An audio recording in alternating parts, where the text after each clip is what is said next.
Bonjour à tous, c'est Tolo et bienvenue sur ce podcast où on vient déconstruire les sujets de société et souvent l'idéologie dominante, non pas dans le but de troller ou de crier au complot, mais pour éveiller les futurs leaders conscients, disruptifs et impactants qui vont déconstruire le monde d'aujourd'hui et construire le monde de demain. Alors, vous l'avez sûrement vu passer, une vidéo était très attendue dans la communauté pro-Marvel, qui devait initialement sortir vendredi et qui finalement est sortie mardi, et c'est une vidéo d'une influenceuse qui a une formation de juriste et qui devait s'exprimer. Et donc elle est bien sortie mardi, et donc il y a eu un teaser assez important du côté de la communauté de Marvel, et bizarrement de mon côté il y a eu un gros malaise en voyant cette vidéo. Et j'ai envie de parler de cette vidéo encore une fois pour qu'on tire un peu des leçons, et je vais vous dire pourquoi de mon côté il y a eu ce malaise. Donc je ne vais pas donner de nom ici, et d'ailleurs en général je ne donne pas de nom dans mes podcasts pour une raison très précise, c'est que je ne cherche pas à attirer autre chose que des personnes de la communauté de Marvel et qui connaissent déjà l'affaire. Parce que moi je ne parle pas des faits, je vais un peu au-delà de l'affaire. Et donc vous devez bien comprendre que quand je fais ça, c'est une stratégie de communication parce que la censure dégaine très très vite, et l'objectif pour moi n'est pas d'être censuré. L'objectif pour moi est de diffuser une information pour éveiller des personnes qui sont prêtes à entendre cette information. Et donc chaque créateur de contenu concernant cette affaire a une intention profonde. Donc moi, mon intention, comme vous l'avez compris, c'est d'éveiller les personnes sur cette affaire, mais aussi au-delà de cette affaire, en mettant en lumière ce qui peut se jouer en arrière-plan de notre système. Donc, je ne vais absolument pas critiquer qui que ce soit ici, simplement, je vais débriefer ce qui s'est joué dans cette vidéo et pourquoi, pour moi, cette vidéo, clairement, qui avait peut-être une intention autre, je la trouve à charge. Donc, personnellement, moi, je ne voulais pas du tout commenter cette première partie tout de suite, j'attendais vraiment la deuxième partie qui devait arriver une semaine après, et ce que j'ai trouvé assez long pour une première partie qui m'a un peu, on va dire, déçu. Mais finalement, même la première partie a été retirée au bout de 2 jours. Et donc, pour le coup, ce n'est pas une censure, mais plutôt une auto-censure pour des raisons que la personne explique et qui sont, a priori pour elle, qui ne satisfait pas la qualité qu'elle voulait produire au final. Et donc la vidéo qui n'est plus accessible, donc je vais le faire un peu de souvenir, elle est montée rapidement en 2 parties, une introduction et la partie qui est une analyse un peu juridique des faits qui se veut objective. Donc déjà, rien que pour l'introduction, il faut comprendre qu'elle est en 2 parties.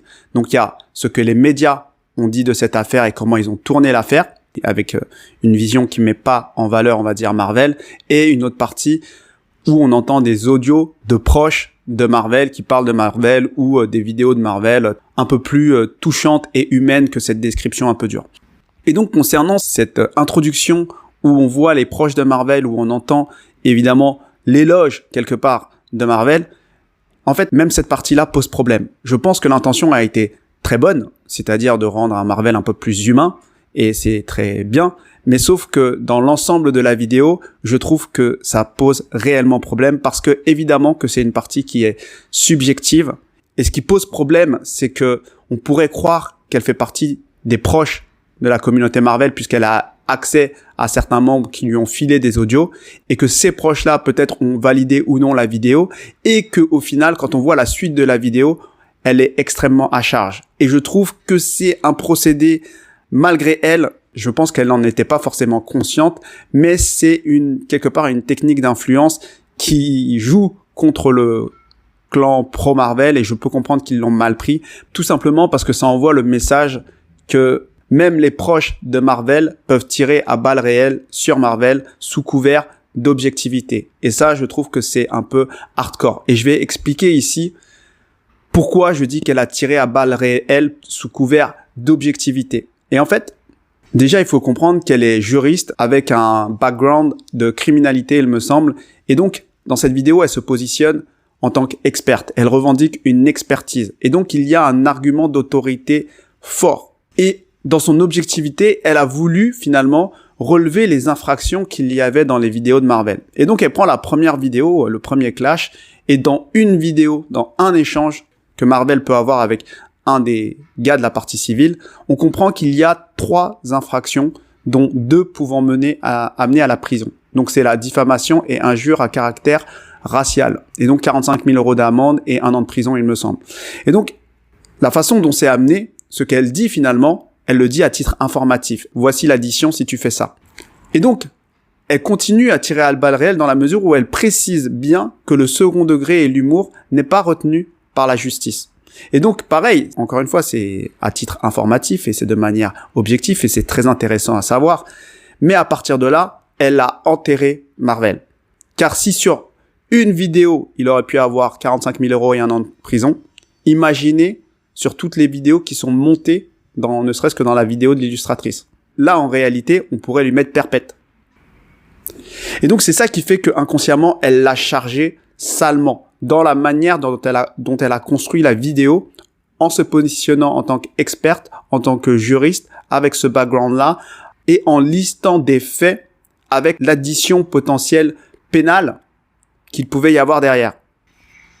Et moi, je pense que c'était pas du tout son intention forcément de le présenter comme ça, mais dans l'inconscient collectif, c'est ça que tout le monde a reçu. Et du coup, indirectement, elle justifie la peine, et voire pire que ça, on pourrait se dire, ah bah c'est même pas assez vu tout ce qu'il a fait.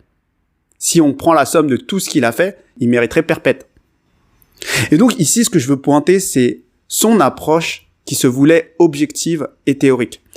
Et en fait, qui finalement, pour moi, ne correspond en rien à une réalité de ce qu'on observe dans l'application de la loi.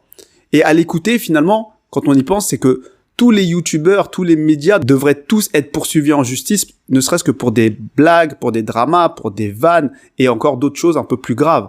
Et le véritable problème dans son positionnement qui se veut juridique, c'est que elle fait une liste des faits assez froide et elle présente l'addition sans avoir eu accès au dossier.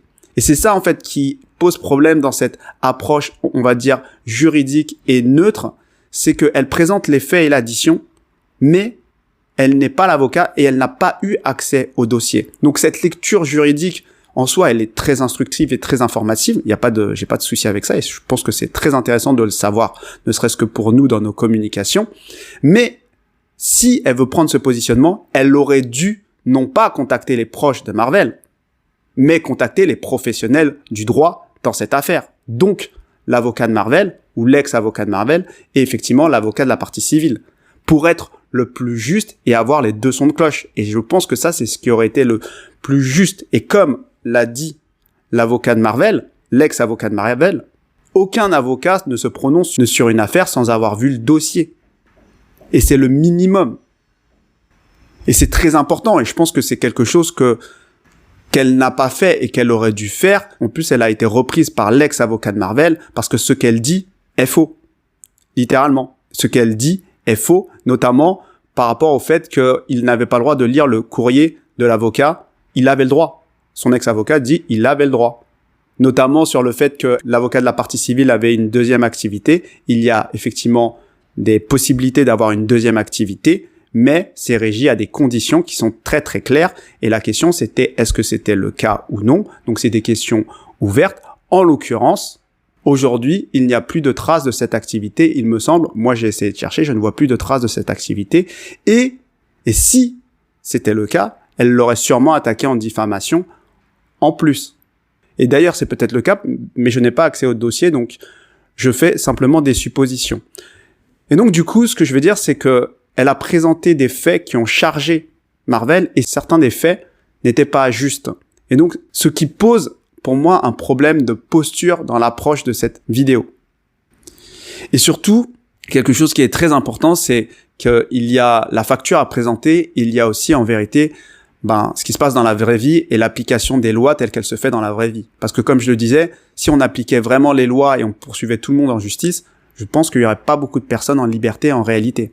Et il faut comprendre une chose aussi, c'est que l'avocat a plaidé la satire.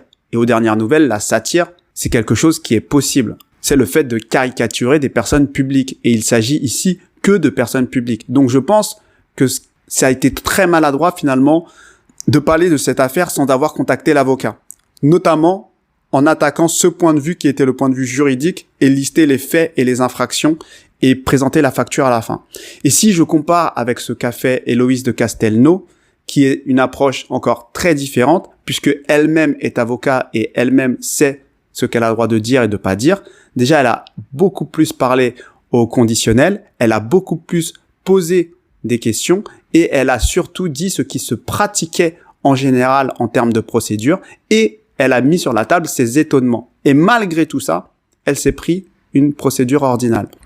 Donc pour moi, ce qui est important de partager ici, c'est que j'ai l'impression qu'on arrive à une issue par rapport à ce positionnement qui se veut juridique et neutre. J'ai l'impression que c'est quelque chose qui est extrêmement difficile comme approche et donc c'est pour ça que je ne la critique pas, c'est normal, c'est ses études et c'est pour ça qu'elle a fait dans ce sens-là, mais pour les raisons que j'ai expliquées tout à l'heure, c'est que là, forcément, c'est obligatoire, les professionnels du droit qui s'occupent de cette affaire, et notamment les avocats des deux parties, vont lui tomber dessus, et c'est normal, parce qu'elle parle d'un point de vue d'expert, et ça peut atteindre à leurs clients respectifs.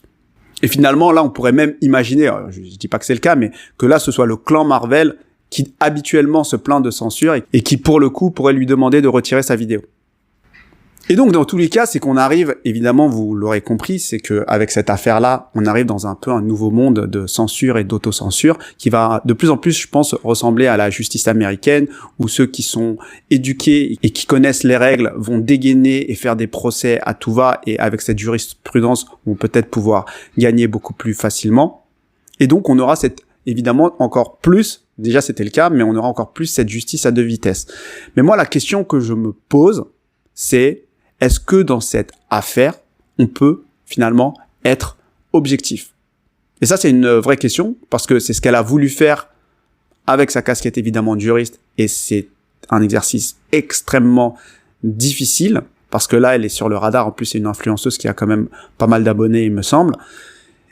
Et au final, moi j'ai l'impression que on ne peut pas être objectif dans cette affaire, on ne peut que finalement prendre position directement ou indirectement. Parce qu'en fait, si on se prétend objectif, on va simplement essayer de relater les faits pour savoir qui a commencé, qui a fait le plus de mal à l'autre, et finalement, au final, peut-être répartir les torts d'un côté comme de l'autre, et se soumettre aux décisions de la justice. Parce que dans tous les cas, finalement, on pourrait appliquer la loi pour tel fait, la loi pour tel fait, la loi pour tel fait, et c'est quelque chose d'assez arbitraire au final.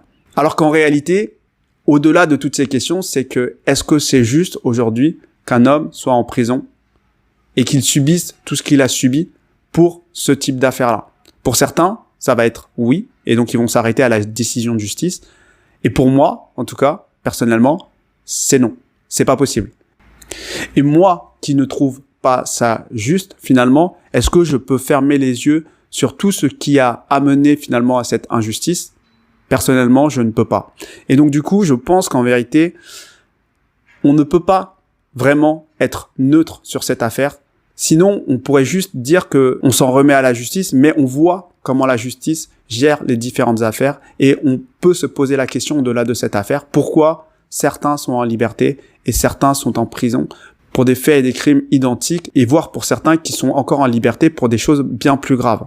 Et c'est pour ça que, quelque part, je pense que cette injustice et ce mouvement pro-Marvel est important parce qu'il permet de mettre sur la table toutes les choses qui ne vont pas. Parce que là, si on se veut neutre, finalement, on aboutit à cette situation où on ne dit rien une nouvelle fois. Et moi, je ne peux pas être neutre parce que ça me touche.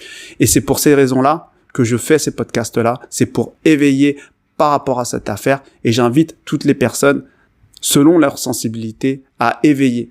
Et ça ne peut pas être pire qu'aujourd'hui. On ne peut qu'apporter plus d'informations. Déjà sur l'affaire elle-même, en tant que recherche de vérité, et sur le fonctionnement du système, et les mécanismes d'influence ou d'interaction entre les hommes. Donc, pour moi, ça ne peut être que bénéfique, finalement, de parler de cette affaire, ou d'autres affaires en général, mais être neutre et tourner la page et de se dire, la justice a fait les choses, finalement, c'est cautionner beaucoup d'autres injustices dans d'autres affaires. C'est mon point de vue. Voilà ce que j'avais envie de vous partager aujourd'hui. N'hésitez pas à commenter, à liker, à partager. Je vous souhaite à tous une bonne journée et à bientôt.